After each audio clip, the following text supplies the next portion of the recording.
son authenticité au fil des siècles. Alors nous avons remarqué qu'il y avait une légère différence entre l'Est et l'Ouest. La partie Ouest présente vraiment un parcellaire qui est très dense, alors que la partie Est un petit peu moins.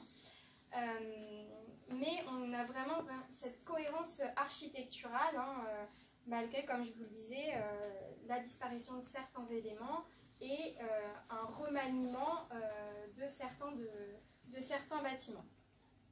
Donc ce sont des bâtiments qui se développent en majeure partie sur deux niveaux.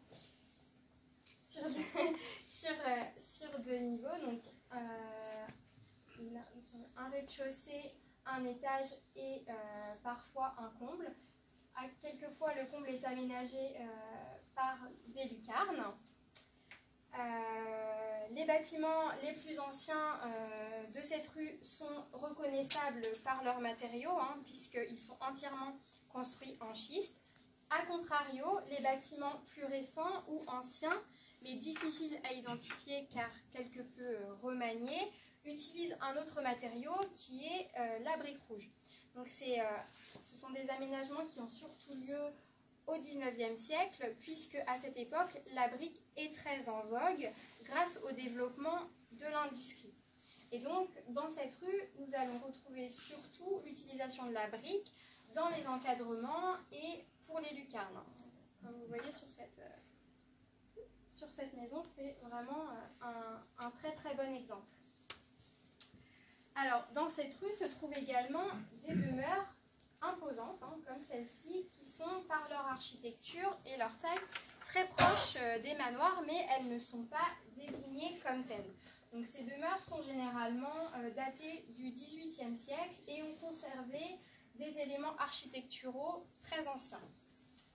Alors au sein de cette rue, nous nous sommes intéressés à un bâtiment en particulier et il s'agit du manoir de Trédilly. Alors le manoir de Trédilly date du XVIIe siècle, il se trouve à l'extrémité de la rue des Gabelous et il fut construit par un marchand négociant.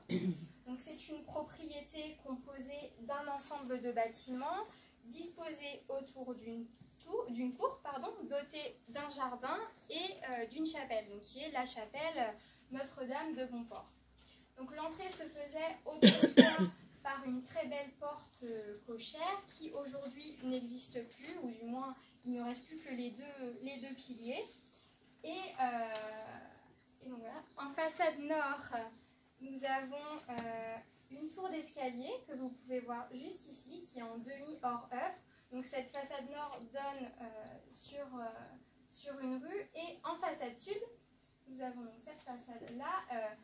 C'est le corps de logis qui donne vraiment sur la rue des Gabelous.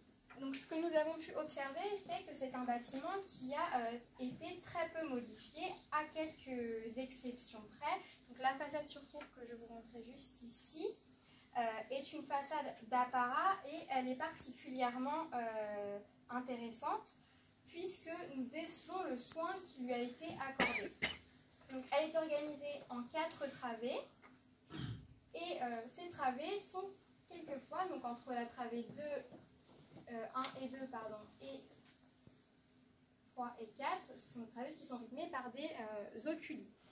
Le passage du premier étage au comble, donc juste ici, est décoré par une corniche soutenue par des corbelets. Donc, ce sont les petits éléments que vous voyez juste ici. Donc l'ensemble du bâtiment est en moellon de schiste. En revanche, les éléments décor que je viens d'évoquer, ainsi que les encadrements, sont en pierre calcaire. Donc aujourd'hui, toutes les pierres de la façade sont visibles, laissant admirer une très belle polychromie, ce mélange de schiste avec pierre calcaire. Néanmoins, nous avons pu constater qu'autrefois, c'était une façade qui était enduite. Nous avons également inclus un autre bâtiment dans le patrimoine des Gabelous. Alors ce n'est pas un bâtiment qui se trouve dans la rue des Gabelous, mais il en est très proche. Et nous l'avons nommé le manoir de l'avenue du Port. Donc c'est un manoir du XVIe siècle. sa façade aborde frontalement la Vilaine, donc c'est cette façade-ci, et la façade ouest, juste ici, est sur cour. Donc il est construit selon un plan très en vogue au XVIe siècle, dans l'architecture noble bretonne. Il s'agit d'un plan en équerre et doté d'une tour polygonale hors œuvre dans angle. Donc ici, elle est juste à l'ouest.